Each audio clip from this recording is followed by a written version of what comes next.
Hello guys, welcome back to another video of RJ Coding Tips. Nasigi video sidi akoina object oriented programming da methods kari lehoriba ke habadu punna yengminagani mamang da akoina inheritance ki tawkhre madugi makha tarpada akoina mangonda methods khara lehori polymorphism encapsulation adagidi the type abstraction kaina duguma khara leiri ado akoina program oina di yengaroi ngasigi oina di only we are going to discuss only about the theories. Kayino haba matamda only moigidi exam doina theory oin hangrani no practical ayam practical yawgande aduna akoi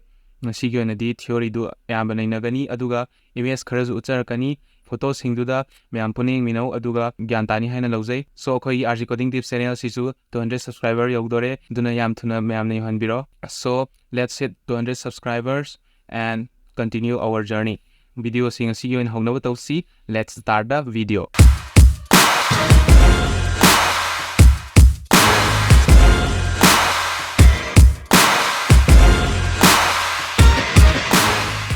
So this is the inheritance cost. Sida aina file semanga thamjare sida inheritance laire. Inheritance sida among the koina sida tawgiba ko. Inheritance in Python programming sida koina animal class animal da haidana magi mathang makha ko karam inheritance lai do khangrabani adugi makha tar poina khoinga sida theory oina iraga thamabani ahana the abstraction hai. Abstraction jina kai haino habata sida aina English ki haina khara ire si hafet pazarake. Abstraction is a concept in programming that focuses on hiding the complex implementation details and showing only the essential features of an object. Akoina mamang da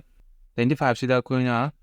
the object 1 object 2 creating instance mayam ma tawra object ka smaina create tawgiba tamgreba ko. So isam samna adugi makhai angasai gi abstraction harakpa kandana kai oidoino haiba matamda only ko maru oiba data khatang hai tare lokthoraka doineba ko maru oiba data gaiduna loktho ani aduga complex oiba khoina details khaiduna lotlaga thamgi doineba ko aduna sijina kai kana hange aba matamda it allows programmers to focus on what an object does rather than how it does it habadi ngasai gi programmers ne hi yengma matamda ko kari mathau tawrino haibadu di khangalaneba aduga kamaina tawrino haibadu di lotlaga thambai waida habadi complex oiba magi theory dona maningda lotlaga thangraga only the basic magi mong matawdo katang utka doineba ko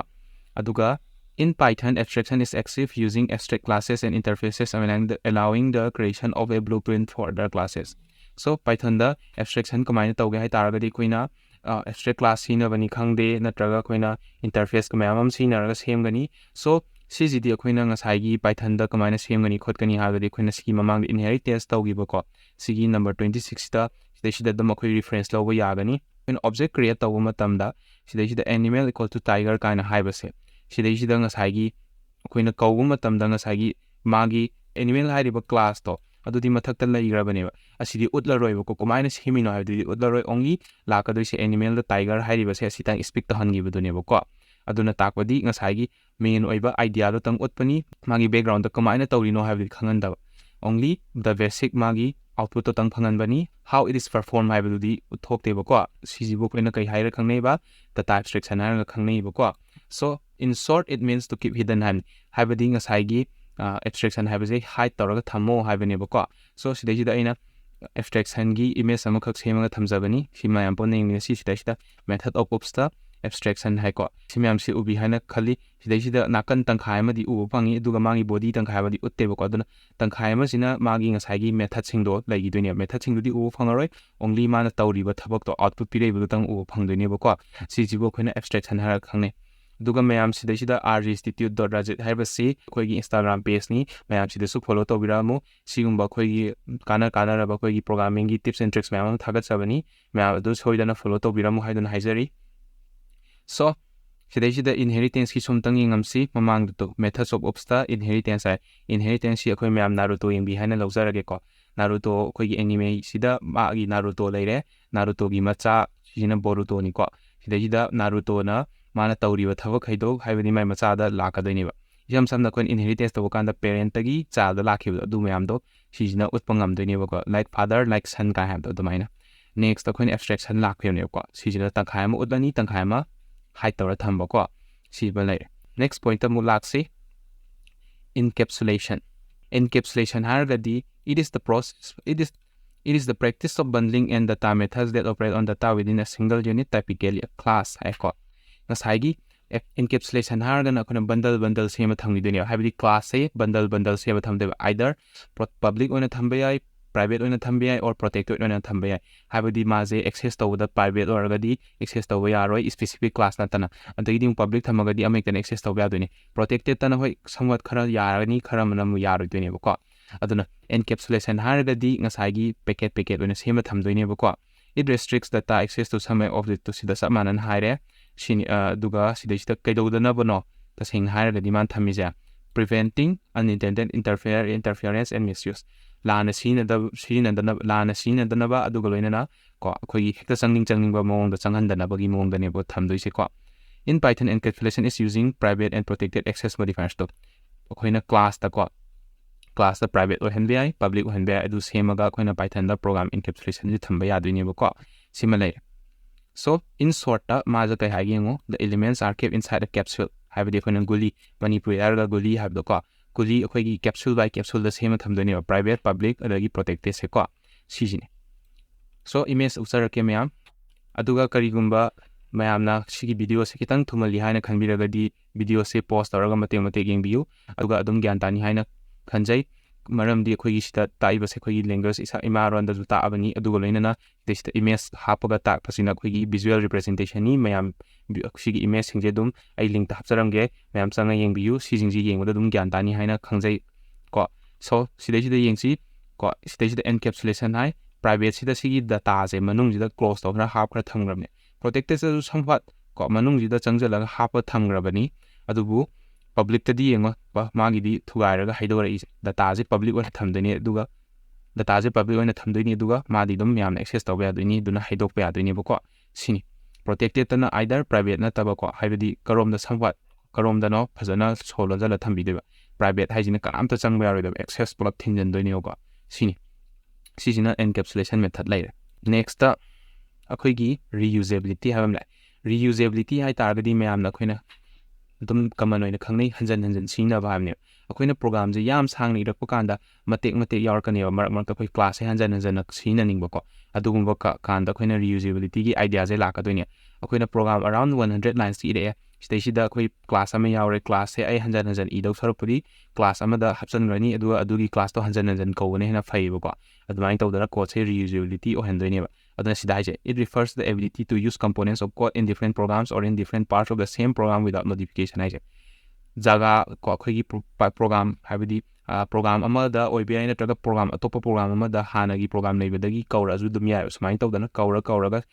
akhoi gi hanjan sina bai tare hana leramba ko to di shona thoroi ko lengna thambirani adu hanjan kawraga sina du khoina Python da reusability kawdine ba ko aduga sijina kaidogengsi promotes efficient code management and reduces redundancy ko code manage tawa yamna nungai haidi patem tang lan duna kaida la ino matam da khoigi hauba ko to la laga di makhala la kadune du khangdune hanjan iragadi hanjan lan leragadi koi shemba da matam yamna wagani aduga data redundancy aije data khoigi copy thokuni khangde dagi duplicate oiba do adugumba do lehaloi duine ba asai reusability jina adu in Python reusability is often achieved through inheritance modules and libraries enabling the developers to build on existing work adubu khoigi ngasagi Python dadi mo khoina reusability si kaidora sinage ha matamda inheritance method na sinagani adagi di modules hapkani atraga khoina package mayam ama Python gi ko mayam am lai adum khatar pa video da mathang upload tawjarani so library gumba mayam sinaraga hana lerba code to khoina iriba code to hapchalaga punjalaga dum khatana reusable tawba yai ba ko hanjan sinaba yai aduga sida in short the elements can be used again and again hanjan sinaba ya halle habane ko sini so reusability gi magi image sing si sida methods of the control c control v se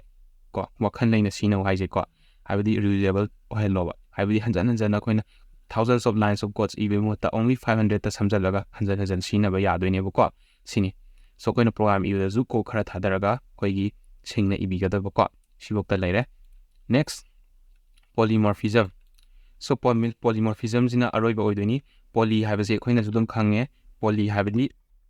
many habide ko so poly habidi many habini sina haining bade khoina ne tongan ba object mayam amadi sare adubu sari bu object mayam jingdo under a same class that is samane na oina ukhallu habidi khoina ying matam da mi myana da ba mayam am leire samna school gi example am lor school am da class 8 tamba natraga class 10 tamba mi mayam am leire class 10 tamiba mi myam du dagine khoina mi khara lokhathure lokhatpa matam da moi myam jige masak tem ta manaroi adubu moi da kai common oi they are all class 10 students adumai tawdana khoina manadab object mayam je polymorphism jina maram oraga moise ko akoigi chap manaba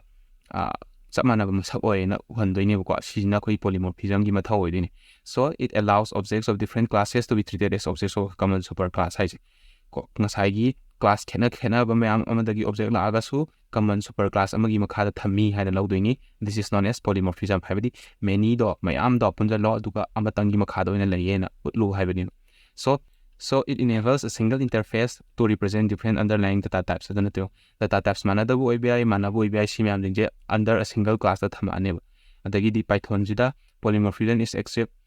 through method overriding and interfaces, allowing